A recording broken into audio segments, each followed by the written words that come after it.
Masked by the fog and darkly lit streets, a madman skilled with a knife prowls the night as he preys on the vulnerable.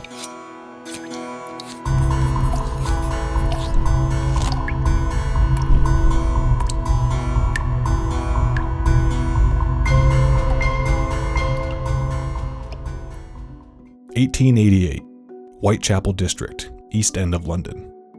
The grueling and harsh living conditions of Whitechapel was all but a hopeful place for its impoverished populace. A crowded lower-class neighborhood made up of damped alleyways and filth was scarce on jobs, high in crime, booze, and sex work, stemming out of desperation to both survive and escape a tough reality. Many did what they could to get by, and for most women, sex work was a means of survival. Roaming the dark and grimy streets with them were criminals of varying degrees. Among them was a horrifying and soon-to-be notorious murderer who would become known as Jack the Ripper. He lurked in the shadows, preying on the vulnerable, before he selected unsuspecting Mary Ann NICHOLS. NICHOLS was a 43-year-old mother of 5 who had to fend for herself and her children after her husband left the family. Like many, she took what jobs she could, including sex work and petty theft, just to get by. NICHOLS' body was discovered in the early morning hours of August 31st, 1888, with her throat slashed from ear to ear. The officer who discovered her initially mistook her for a drunken woman, and when he went to lift her up, it became very apparent that she'd fallen victim to an attacker. Days later, a second victim's body was found. On September 8th, around 6 a.m., discovered in a yard at 29 Hanbury Street, was the body of Annie CHAPMAN. CHAPMAN was also a sex worker in her 40s, and was a widower and a mother. Her throat was deeply severed, reaching around the neck. An incision was made on her abdomen, and her internal organs were removed and placed on the shoulder of her corpse. The murder of Annie CHAPMAN aroused hysteria throughout the district and drew attention to the conditions of the area. And after one woman's claim to have seen CHAPMAN that morning about a half an hour prior to her death with a man described as a foreigner covered in a dark cloak, speculation arose that a man sex workers dubbed Leather Apron may have been the killer. With the little information that they had, police arrested John Pizer, a local boot finisher who was unaware of his infamous Leather Apron nickname, for the murders of both NICHOLS and CHAPMAN. Pizer was questioned and had an alibi that checked out, and was eventually cleared as a suspect. September 27, 1888. A letter dated September 25, 1888 was received by the Central News Agency on September 27, 1888. In it, the author claimed responsibility for the murders of both NICHOLS and CHAPMAN, and officially identified themselves as Jack the Ripper. This letter became known as the Boss Letter, and was penned in blood red ink and opened with, "Dear Boss, I keep on hearing the police have caught me, but they won't fix me just yet. I have laughed when they look so clever and talk about being on the right track. That joke about Leather Apron gave me real fits. You will soon hear of me with my funny little games. I saved some of the proper red stuff in a ginger beer bottle over the last job to write with, but it went thick like glue and I can't use it. Red ink is fit enough, I hope, haha. The next job I do, I shall clip the lady's ears off and send to the police officers, just for jolly, wouldn't you? Good luck. Yours truly, Jack the Ripper." Many letters followed, but the majority of them were confirmed to be hoaxes. However, this one in particular lived up to its threats, leading authorities to believe it was indeed from the real killer. 3 days after this letter was received, the Ripper would claim 2 more victims. September 30th, 1888. Around 1 a.m., the body of the Ripper's 3rd victim was discovered. Leading up to her final moments, several witnesses spotted Elizabeth Stride in the company of various men throughout the night. The one who stood out the most was the last unidentified man seen with Stride around 12:45, just moments before she was found dead in a yard on Berner Street. As the pair scuffled, the man yelled a threatening slur at a passerby named Israel Schwartz. Schwartz noticed a second man lighting a pipe as he moved past the scene. When Stride's body was discovered, it was said that she was still warm to the touch, indicating that she was found just shortly after being attacked. Like the other 2 victims, her throat was also slit, but her body was not mutilated. Some attribute this to the assailant possibly having been interrupted, as the perpetrator was thought to have hurriedly left the scene after the encounter with Schwartz. That same night, just as Stride's body was being found, the Ripper's next victim was released from the jail cell she had been placed in earlier to sober up. Catherine Eddowes was free to leave around 1 a.m., and sometime after she departed, Eddowes was too attacked. Her extremely mutilated body was discovered on the southwestern corner of Mitre Square, bearing similar injuries of the bodies found in the same area. Like Stride, she was still warm to the touch and her throat was slit. And as mentioned in the killer's letter, a piece of her ear was cut off. The amount of post-mortem damage done left Eddowes unrecognizable, which suggested that the killer had more time to inflict such brutality.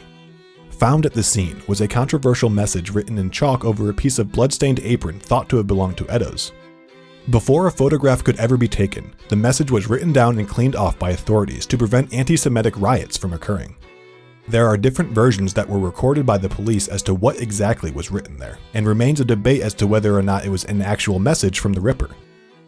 Though some dismiss it altogether, it's long debated that a silk shawl was discovered at Eddowes' crime scene, which is also the only piece of evidence from the Jack the Ripper case that is still in existence today. This shawl is a controversial piece of evidence in the quest to identify Jack the Ripper. Many question its authenticity, and whether or not it was truly found at the crime scene. According to BBC America, at the time the agency did not release the letter until September 30th, due to it containing a prediction that no one wanted to make public until the authenticity of the letter was verified. November 9th, 1888. Unlike the previous victims, who were all murdered outdoors, Mary Jane Kelly was discovered indoors bearing similar injuries as the others, and worse. The scene at a lodging house in Miller's Court was gruesome and horrifying. In this account, not only did the killer have plenty of time, but he also had the privacy to brutally mangle and dismember Kelly's body. Her face was hacked beyond recognition. Her abdominal cavity was emptied and chunks of her thigh had been removed. The grotesquely brutal attack marked Kelly as the Ripper's fifth and last recorded victim. In total, there were 11 murders that took place in Whitechapel between August and November of 1888. However, only these 5, who were known as the Canonical 5, were believed to have met their untimely, gruesome, and awful fate by the hands of Jack the Ripper. This is widely believed due to the patterns and killing methods in all 5 cases bearing similarities, such as the victims' throats being slit, their bodies severely butchered in a manner which indicated that the murderer had at least some understanding of human anatomy. With the exception of one victim, all the others' abdomen were cut open. And with the exception of another victim, 4 or 5 women were said to be sex workers. One of the key pieces of information was that the bodies never displayed any defense wounds, such as slashes or bruisings on the hands and forearms. There were also no witnesses. No one ever heard a single scream, which seemed unusual for such a crowded neighborhood.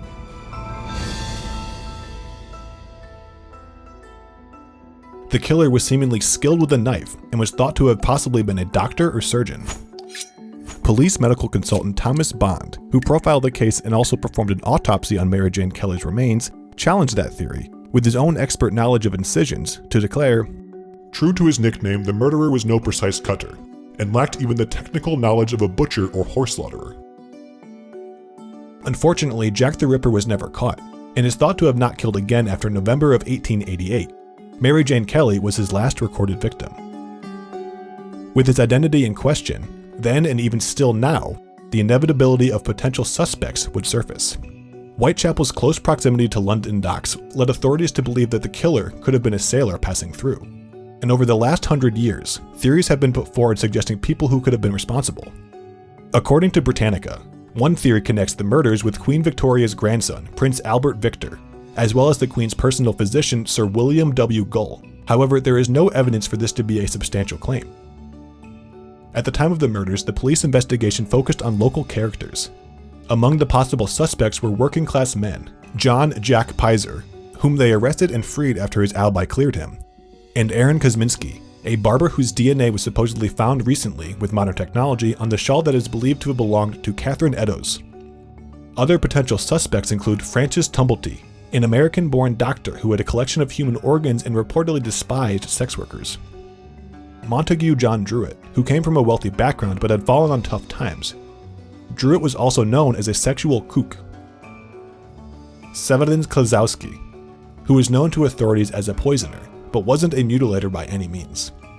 There were even speculations that Jack the Ripper may have been a woman. One notable female suspect was Mary Pearcey, who was convicted of murdering her lover's wife and child in 1890.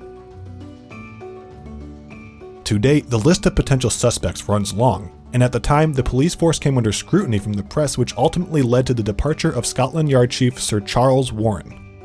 The notorious Jack the Ripper case is one that is still studied by criminologists and the general public alike, And decades after Jack the Ripper's spree subsided, a few Jack the Ripper copycats emerged. One of whom turned up in the 1940s, another during the late 1970s to early 1980s, and the other in 2007. What were their crimes, and why were they deemed as copycats, you might wonder? Well, let us first begin with the Blackout Ripper.